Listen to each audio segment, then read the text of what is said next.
Hello friends, இன்னைக்கு நம்ம சேனலில் என்ன படம் கொண்டு வந்திருக்கோம்னா 2020 ரிலீஸ் ஆன தி கால் அப்படிங்கிற ஒரு ஹாரர் மூவி தான் கொண்டு வந்திருக்கோம். இது வந்து ஜியோ ஹாட்ஸ்டார் மற்றும் ப்ரைமில் அவைலபிளாக இருக்குது. பார்க்க வேண்டியவங்க கண்டிப்பாக முழு படத்தை அதில் போய் பார்த்துக்கோங்க. என்னோட சேனலை நீங்கள் ஃபர்ஸ்ட் டைம் பார்க்குறீங்கன்னா மறக்காமல் சப்ஸ்கிரைப் பண்ணிவிட்டு பக்கத்தில் இருக்க பெல் ஐக்கானையும் தட்டிக்கோங்க. அப்போ தான் நான் போடுற ஒவ்வொரு வீடியோவும் உங்களுக்கு நோட்டிஃபிகேஷனில் காட்டும். சரி, வாங்க கதைக்குள்ளே போகலாம். படத்தோட ஸ்டார்டிங் சீன்ல ஹீரோயின் வந்து காலேஜ்ல நடந்து வந்துட்டு இருக்காங்க. அப்ப ஹீரோவை பாக்குறாங்க. ஹீரோவை பார்த்து ரெண்டு பேரும் சிரிச்சுக்கிறாங்க. ஹீரோயினும் கிளாஸ் முடிஞ்சு வெளியில வராங்க. ஹீரோ அந்த பக்கமா நின்றுட்டு இருக்காங்க. ஹீரோயின் எட்டி பாக்குறாங்க. ஸோ அப்போ வந்து ஹீரோ ஏதோ பேப்பர் வச்சு தொடச்சிட்டு இருக்காங்க. அப்ப ஹீரோயின் பார்த்து சிரிக்கிறாங்க. ஸோ அப்படித்தான் அவங்க ஃபர்ஸ்ட் மீட் வந்து டெவலப் ஆகுது. ஸோ அதுக்கப்புறம் ஒரு பேப்பரை கொண்டு வந்து நீ என்ன தப்பு பண்ண, பிரின்ஸ்பால் உன்னை கூப்பிட்ருக்காங்க, ஏதாச்சும் தப்பு பண்ணியா அப்படிங்கிற மாதிரி ஹீரோயின் ஹீரோவை பார்த்து கேட்குறாங்க. அதுக்கு ஹீரோ அப்படிலாம் ஒன்றும் இல்லை அப்படின்னு அவங்க டேடை கூட்டிக்கிட்டு பிரின்ஸ்பால் ரூமுக்கு போகிறாங்க. அப்போ ஏதோ சீக்ரெட் பேசிக்கிறாங்க. இதை பற்றி எதுவும் பேச வேண்டாம்னா அதை அந்த படத்தில் காட்டலை. ஸோ அதுக்கப்புறம் தான் இந்த படத்தோட டைட்டிலே போடுறாங்க, தி கால். அப்போ வந்து எல்லாரும் ஃப்ரெண்ட் ஆகிடுறாங்க. ஹீரோ ஹீரோயின் அவங்க ஃப்ரெண்ட் எல்லாரும் ஃப்ரெண்ட் ஆகி ஒரு ஜாலி பண்ணுறதுக்கு ஒரு இடத்துக்கு போகிறாங்க. எக்ஸிபிஷன் மாதிரி ஒரு இடம். அப்போது வந்து ஹீரோயின் டக்குன்னு இந்த பொண்ணை பார்க்குறா. அடுத்து திரும்பி பார்க்குறதுக்குள்ளே அந்த பொண்ணு மறைஞ்சிடறா டக்குன்னு. ஸோ அதுக்கப்புறம் ஹீரோயின் அதை கண்டுக்கல. அதோட இந்த சீன் கட் ஆகுது. நெக்ஸ்ட் ஹீரோயினோட ஃப்ரெண்டு வந்து ஒருத்தவர் கூப்பிடுறாரு, ஜோசியர் மாதிரி இருக்கு. ஸோ வாங்க உங்களோட எதிர்காலத்தை நான் கையை பார்த்து சொல்கிறேன் அப்படின்னு, நான் காசுலாம் தரமாட்டேன் அப்படிங்கிறாரு. பரவாயில்ல இது ஃப்ரீ தாங்கிறாரு. ஆனால் உங்களோட வாழ்க்கை வந்து செழிப்பாக இருக்கும்னு சொன்னோன்னு கோவப்பட்டு தட்டி விட்டு அவன் ஃப்ரெண்டு போயிடான். அதுக்கப்புறம் அதோட இந்த சீன் கட் ஆயிடுச்சு. நெக்ஸ்ட் எல்லாரும் சேர்ந்து காரில் போய்கிட்டு இருக்காங்க ஜாலியாக. அப்போ தான் எல்லாரும் கேட்குறாங்க ஹீரோயினோட தங்கச்சிக்கு என்னாச்சு. ஹீரோயினுக்கு ஒரு தங்கச்சி இருக்காப்புல, அவள் ஏதோ இறந்துட்ட மாதிரி அப்படின்ட்டு ஒரு ஸ்டோரி வருது. அதனால் அது வந்து எதனாலன்னா ஒரு சூனியக்கார கிழவி தான் என் தங்கச்சி ஏதோ பண்ணிட்டா அப்படிங்கிற மாதிரி அந்த சூனியக்கார கிழவி வீட்டுக்கு முன்னாடி எல்லாரும் கையில் இருக்கிற மாமிசத்தை எல்லாம் விட்டு எறிகிறாங்க. தினம் தினம் அந்த சூனியக்கார கிழவியை வந்து டார்ச்சர் பண்ணுற மாதிரி தான் இந்த கதையில் காட்டுறாங்க. இந்த சூனியக்கார கிழவி தான் அவன் தங்கச்சி ஏதோ பண்ணிட்டாங்கிற மாதிரி அவங்க ஃப்ரெண்ட்ஸும் அவங்க கூட சேர்ந்துக்கிட்டு பண்ணுறாங்க. ஆனால் இந்த புதுசாக சேர்ந்துருக்க இந்த ஹீரோ வந்து அடிக்கிறதுக்கு மனசு இல்லாமல் கல்லை கீழே போட்டுட்டா, ஒன்றும் பண்ணல. ஸோ சீக்கிரம் வாங்க இந்த இடத்த விட்டு ஓடிடலாம் அப்படின்னு ஹீரோயின் சொல்கிறா. ஹீரோ வந்து ஹீரோயினை பார்க்குறா. ஸோ டக்குன்னு திரும்புறப்போ அந்த கிழவி வந்து முன்னாடி நிற்கிறா. முன்னாடி நின்னோடனே இவன் டக்குன்னு ஷாக் ஆகிட்டான். என்னாச்சு அப்படிங்கிற மாதிரி. கிழவி சொல்கிறா, நான் ஏன் என்ன தினம் தினமும் இப்படி பண்ணுறீங்க அப்படின்னு கேட்குறப்போ, நேத்தா என் தங்கச்சி ஏதோ பண்ணிட்ட, நீ ஒரு நீ சூனியக்கார கிழவி அப்படிங்கிற மாதிரி ஹீரோயின் பேசுகிறா. நீ என்னத்தான் டார்ச்சர் பண்ணாலும் நான் இந்த வீட்டை விட்டு போக மாட்டேன், இந்த இடத்த விட்டு அசைய மாட்டேன்னு. ஏன்னா அவள் ஆல்ரெடி கோர்ட்டில் வந்து கேஸ் போட்டிருப்பான் போல. அந்த கேஸ்லையும் கிழவி வந்து ஜெயிச்சுட்டா. நீ கேஸில் வேணா ஜெயிக்கலாம், ஆனால் என்கிட்டேருந்து நீ உன்னால் ஜெயிக்க முடியாது, நான் உன்னை தினம் தினம் உன்னை வேதனைப்படுத்துவோம் அப்படிங்கிற மாதிரி இந்த பொண்ணு அந்த ஃப்ரெண்டோட சேர்ந்துட்டு சொல்கிறா. அந்த கிழமையும் தைரியமா உன்னால என்ன முடியுதோ அதை பார்த்துப்போ, நான் இங்கே தான் இருப்பேன், நீ மாமிசத்தால் அடித்தாலும் சரி கல்லால் அடித்தாலும் சரி நான் இந்த இடத்த விட்டு போக மாட்டேன், உன்னால என்ன முடியுதோ அதை பார்த்துக்கோ அப்படிங்கிற மாதிரி ஹீரோயினை பார்த்து அந்த கிழவி ரொம்ப கோவமா ஆக்ரோஷமாக சொல்கிறான். அதோட ஃப்ரெண்ட்ஸ் எல்லாரும் காரில் ஏறி போயிடுறாங்க. அதோட இந்த சீன் கட் ஆயிடுச்சு. கிழவி வந்து தாத்தா வந்து கிழவியோட புருஷன் அவங்க கிட்ட சொல்லி புலம்பிட்டு இருக்காங்க, என்னோட ஆசையெல்லாம் போயிடுச்சு, என் குழந்தையெல்லாம் போயிடுச்சு, என்னோட அட்வென்ச்சர்ஸ்லாம் அவ்வளோதான் அப்படிங்கிற மாதிரி. தாத்தா வந்து என்ன பாரு, உனக்காக தான் நான் இருக்கேன், அவன் கூடவே இருப்பேன் அப்படிங்கிற மாதிரி சொல்லிட்டு இருக்காரு. இவங்க வந்து பழிவாடங்கிற மாதிரி அதுக்கப்புறம் நினச்சிக்கிட்டு அப்படியே திடீர்னு என்னன்னா தூக்கில் தொங்கிடுறாங்க. தூக்கில் தொங்கி இறந்து போயிடுறா. அந்த கிழவி சிரிச்சுக்கிட்டே இறந்து போயிடுறா. அதுலேயே பழி வாங்கணும் அப்படின்னு சொல்ல மாதிரி தான் இறந்து போறா. தாத்தா வந்து ரொம்ப சோகமா இருக்காரு. கிளம்பி போனது வந்து அவரால் ஏத்துக்கவே முடியல, தாங்க முடியாத வேதனையில இருக்காரு. அதுக்கப்புறம் ஹீரோ வீட்டை காட்டுறாங்க. ஹீரோ வந்து ரொம்பவுமே சோகமா இருக்கிற மாதிரி காட்டுறாங்க. பிரேக்ஃபாஸ்ட் சாப்பிட்டுட்டு இருக்காரு. அப்போ வந்து அவங்க அம்மா, நீ ஏன் இந்த கொஞ்ச நாளாவே சோகமா இருக்க, உனக்கு இந்த காலேஜ் பிடிக்கலையா அப்படிங்கிற மாதிரி அவங்க அம்மா கேட்டுட்டு இருக்காங்க. அப்படிலாம் ஒன்றும் இல்லை அப்படிங்கிற மாதிரி அவர் சாப்பிட்டுட்டு இருக்காரு. அப்பதான் ஹீரோ ஒரு விஷயத்த நோட் பண்றான். நியூஸ் பேப்பர்ல அந்த கிழவி செத்துருக்க மாதிரி பேப்பரில் பார்த்து ஷாக் ஆகிட்டா அவன் ஃப்ரெண்ட்ஸ் எல்லாம் மீட் பண்ணி இந்த விஷயத்த சொல்கிறான். ஸோ அதுக்கு நம்ம என்ன பண்ணுறதுங்கிற மாதிரி எல்லாரும் சொல்கிறாங்க. அதுக்கு வந்து ஹீரோ வந்து ரொம்பவுமே கோவப்பட்டு ஃப்ரெண்டு கூட சண்டை போடுற மாதிரி இந்த சீன் காட்டுறாங்க. அதுக்கப்புறம் அந்த தாத்தா வந்து எல்லாருக்கும் ஃபோன் பண்ணி வீட்டுக்கு இன்வைட் பண்ணுற மாதிரி காட்டுறாங்க. எல்லாரும் வீட்டுக்கு அந்த கிழவி செத்த வீட்டுக்கு வந்து வந்திருக்காங்க. சரி ஓகே போய் சாரி சொல்லிட்டு வருவோம் அப்படின்ற மாதிரி வீட்டுக்கு வராங்க ஃப்ரெண்ட்ஸ்லாம். அந்த தாத்தா வந்து எல்லாரையும் வெல்கம் பண்ணுறாரு. வெல்கம் பண்ணி உட்கார சொல்கிறாரு. எனக்கும் ஒண்ணுமே புரியல. எதுக்கு இந்த தாத்தா நம்மள வர வச்சிருக்காரு அப்படிங்கிற விஷயம் கூட புரியாம தக தகன்னு முழிச்சுட்டு நிக்கிறாங்க. ஸோ அப்பதான் கேட்குறாங்க, எதுக்கு எங்கள வர சொன்னீங்க அப்படின்ற மாரி ஒரு உயில காட்டுறாரு தாத்தா. அந்த உயில காட்டி, என் ஒய்ஃப் வந்து ரொம்பவுமே மன்னிச்சு போறவ. அதனால தான் இந்த உயில்ல உங்களையும் இன்க்ளூட் பண்ணியிருக்கா அப்படிங்கிற மாரி காட்டுறாரு. எங்களுக்கு இந்த உயில்லாம் தேவையில்ல. அந்த கிழவியோட எந்த சொந்த பொருளும் எங்களுக்கு தேவையில்லாதது அப்படிங்கிற மாரி அந்த ஹீரோயின் சொல்றா. அதுக்கு வந்து தாத்தா $100,000 கூட உங்களுக்கு வேண்டாமா அப்படிங்கிற மாதிரி சொல்றோம். எல்லாரும் என்னது $100,000 தர போறீங்களா அப்படின்ற மாதிரி ஒரு கேம் மாதிரி வைக்கிறார் தாத்தா. அது என்னன்னா 60 செகண்ட்க்கு ஒவ்வொரு ஆளா ஒரு ரூம்குள்ள போகணும். அந்த 60 செகண்ட்க்கு ஃபோன் கால் வரும். ஒரு நிமிஷத்துக்கு அந்த ஃபோன் கால் ஆன்லேயே வச்சிருக்கணும். ஆன்லேயே வச்சுட்டு பேக் சைடால வெளியே வந்துடணும். அப்படி வந்துட்டாக்கா அவங்களுக்கு வந்து $100,000 தருவேன் அப்படிங்கிற மாதிரி ஒரு டீல் போட்டு, அதுக்கு எல்லாம் ஹீரோயின் ஓகே சொல்லனாலும் அதுக்கப்புறம் ஓகே சொல்லி எல்லாரும் உள்ள போறாங்க. ஃபர்ஸ்ட் ஹீரோட ஃப்ரெண்டு தான் உள்ள போறா. ஃபோன் பண்றான். ஃபோன் பண்ணி ஹலோன்னு சொன்னாக்கா அது வந்து கண்டிப்பா அந்த கிழவி தான் பேசுது. கிழவி எப்புட்றா இந்த படத்துல பேசுது, அதுதான் செத்துருச்சு அப்படிங்கிற மாதிரி தான் நம்மளுக்கு தோணும். ஆனா அதுதான் அந்த படத்துல ஹைலைட்டான சீன். அந்த கிழவி பேசுது. அது நிஜமாவே சூனியக்கார கிழவி தான் நினைக்கிறேன். அது எப்படின்னு தெரியல. ஸோ அது வந்து பேசுது, நீ வந்து ரொம்ப தப்பு பண்ணிட்ட அப்படிங்கிற மாதிரி சொன்னோன்னா அவன் வந்து பயப்படல. ஆனா கண்ணாடியில பார்த்தா அவனோட ஃபேஸ் ஷாக் ஆகிற மாதிரி காட்டுறாங்க. அது கொஞ்சம் அதெல்லாம் பார்க்குறப்போ திக்குன்னு தான் இருக்கு அந்த சீன்லாம். ஸோ அப்படியே அவன் நடந்து போகிற மாதிரி காட்டுறாங்க. ஆனால் பேக்கில் அவன் உட்காந்துருக்க மாதிரி காட்டுறாங்க. ஸோ கொஞ்சம் தூரம் போனதுக்கப்புறம் அவனோட இறந்த காலம் அதை காட்டுறாங்க. சின்ன பிள்ளையில அவன் நடந்துக்கிட்டது, அவன் அப்பா வந்து அவனை டார்ச்சர் பண்ணுறது, கொடுமை படுத்தது, அதை பார்த்து தம்பி வந்து பயந்து கட்டிலுக்கடியில் படுத்தது, அதெல்லாம் வந்து அப்படியே நிஜத்துல வர மாதிரியே அவனுக்கு தெரியுது. அந்த மாதிரி அந்த சீன்லாம் காட்டிட்டு இருக்காங்க. அவன் வந்து ரொம்பவுமே பயந்துருக்கான். அதுக்கப்புறம் அவனை ஏதோ ஒன்று இழுத்த போட்ட மாதிரி காட்டுறாங்க. அதோட அந்த சீன் முடிஞ்சிருது. அவன் ஃப்ரெண்டு வெளியே போனானா என்னங்கிறத காட்டல.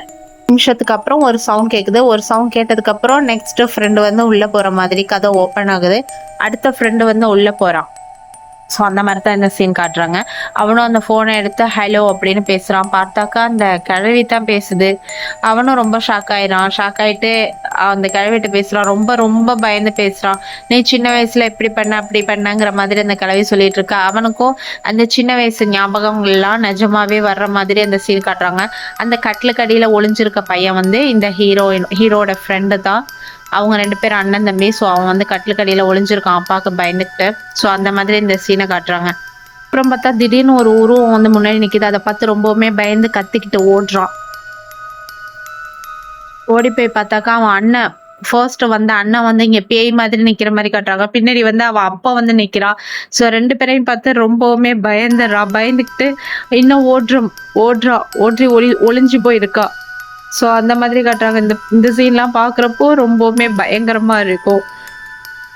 அப்பா வந்து பெல்ட்டை கட்டி அடிக்கிற மாதிரி, அந்த மாதிரி இப்பயும் அடிக்கிற மாதிரி காமிச்சு அவன் வந்து ரொம்ப பயந்து நடுங்கிற மாதிரி காட்டுறாங்க. ஏதோ ஒன்றா அந்த ஃப்ரெண்டை வந்து கட்டில கீழே இழுத்துட்டு போகிற மாதிரி காட்டுறாங்க. அதோட அந்த சீன் முடிஞ்சு நெக்ஸ்ட் வந்து ஹீரோ தான் உள்ளே போகிறான்.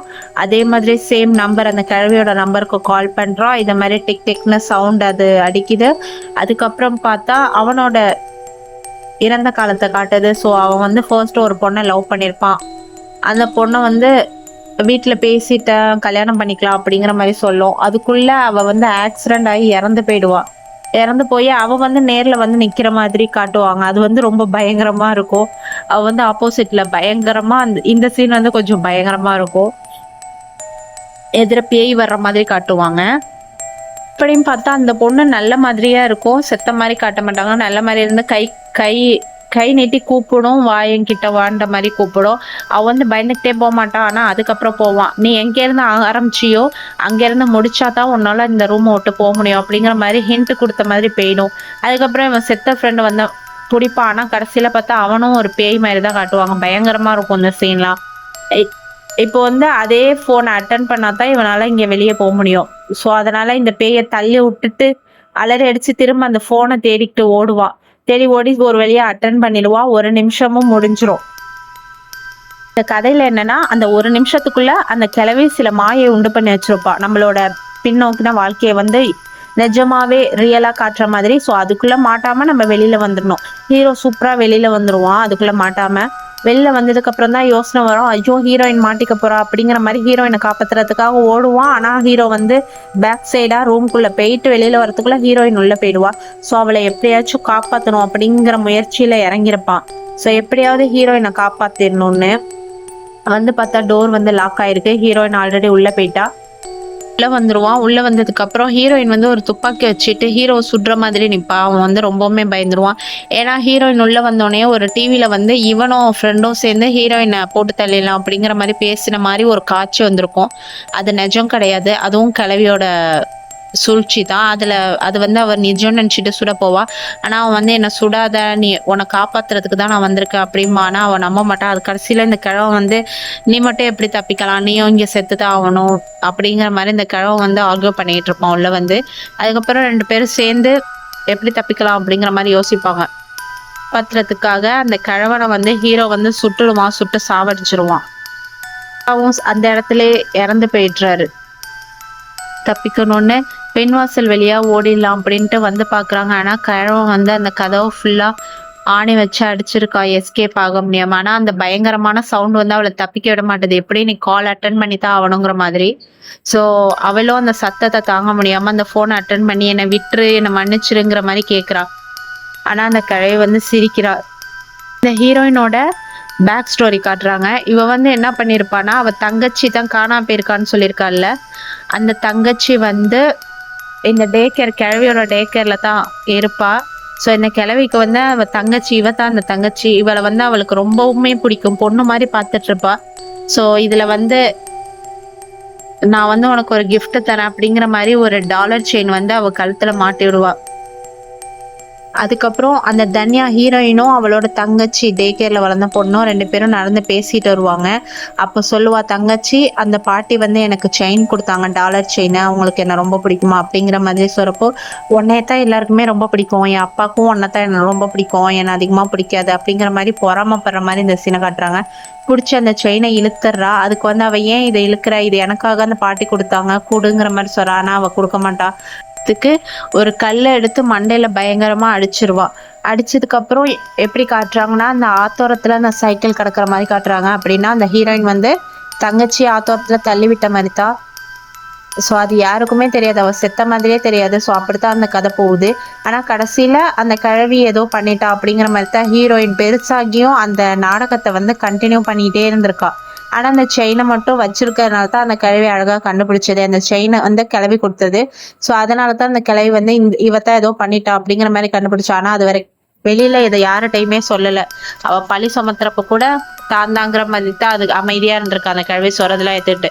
ஸோ அப்படித்தான் அந்த கதை போணுச்சு. இப்போ வந்து எதிர்காலத்துக்கு வந்தாச்சு. அந்த பொண்ணு வந்து ஓடுறா பயனுக்கு தான். இப்போ வந்து நேரா அந்த கிழவி வந்து முன்னாடி நிக்கிறான். ஏன் இந்த மாதிரி பண்ண, உன் தங்கச்சி ஏன் இந்த மாதிரி கொண்ட அப்படிங்கிற மாதிரி கேட்குறா.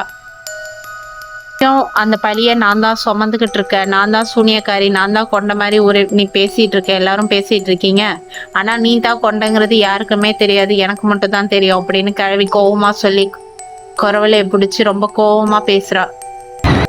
கீழே இருந்து அந்த டாலர் செயினை ஹீரோயின் எடுக்கிறா. டக்குன்னு திரும்பணும்னா அந்த தங்கச்சி தெரியுறா. தானியா விளையாடவான்னு கூப்பிடுறா. அவ ரொம்பவுமே பயந்து டக்குன்னு திரும்பினா அவன் ஃப்ரெண்டும் தெரியுறா. அதுக்கப்புறம் ஹீரோயின் மேல அவ தங்கச்சி விழுந்து வேகமா கத்துற மாதிரி அதோட அந்த சீன் கட் ஆயிடுது. இங்க வந்து ஹீரோ திரும்ப போன் அடிக்குது, திரும்ப எடுத்து பேசுறான். உனக்கு என்னதான் வேணும், எங்களை விட்டுடு அப்படிங்கிறப்போ அந்த கிழவி சொல்றா, நான் பழி வாங்கணும், நான் உங்களை எல்லாம் விட மாட்டேன், நான் தான் மன்னிப்பு கேட்டேன், என்னோட நீ மனசார மன்னிப்பு கேட்கல, அதுவும் என்கிட்ட கேட்கல, நீ என் புருஷன்ட்ட தான் கேட்டேங்கிற, அதுவும் நீ இப்போதைக்கு என்னோட உலகத்துல தான் இருக்க, உன்னால தப்பிக்க முடியாது அப்படிங்கிறான். கடைசியில இந்த பக்கம் திரும்பி பார்த்தா அவனோட லவ்வர் தெரியுதா. நீ ஏன் என்னை விட்டுட்டு போன அப்படின்னு கேட்குறான். நான் உன்னை விட்டுட்டு போகல, நீ தான் என்னை விட்டுட்டு போன, நான் உன் பின்னாடியே தான் வந்தேங்கிற மாதிரி சொல்றான். அதுக்கப்புறம் கத்துறான். அப்புறம் எல்லோட ஃபேஸையும் காட்டி அதோட அந்த சீனும் முடியுது. அப்படியே இந்த கதையும் முடிச்சிடறாங்க. இதுல ஹீரோக்கு என்னாச்சு, ஹீரோயினுக்கு என்னாச்சு அப்படிங்கிறத எதையுமே காட்டல, நம்மளே கற்பனை பண்ணிக்க வேண்டியதான். கண்டிப்பா அவங்க செத்துருப்பாங்க. ஸோ இதுல வந்து சூனியக்கார கல்வின்னு சொன்னவங்க வந்து ரொம்ப நல்லவங்க. ஹீரோயின் தான் கடைசியில எல்லா தப்பும் பண்ணியிருக்கா. நீங்க இந்த கதையில கிழவியா இருந்தாக்கா கண்டிப்பா என்ன பண்ணியிருப்பீங்க அப்படிங்கறத மறக்காம கமெண்ட்ல சொல்லுங்க. நெக்ஸ்ட் என்ன ஸ்டோரி வேணும் அப்படிங்கிறத கமெண்ட்ல சொல்லுங்க. நெக்ஸ்ட் ஸ்டோரி பார்ப்போம். அப்படியே சப்ஸ்கிரைப் பண்ணலன்னா சப்ஸ்கிரைப் பட்டனை தட்டி விட்டு எப்படி இருந்துச்சு இந்த படம்னு மறக்காம கமெண்ட்ல சொல்லிட்டு போவோம்.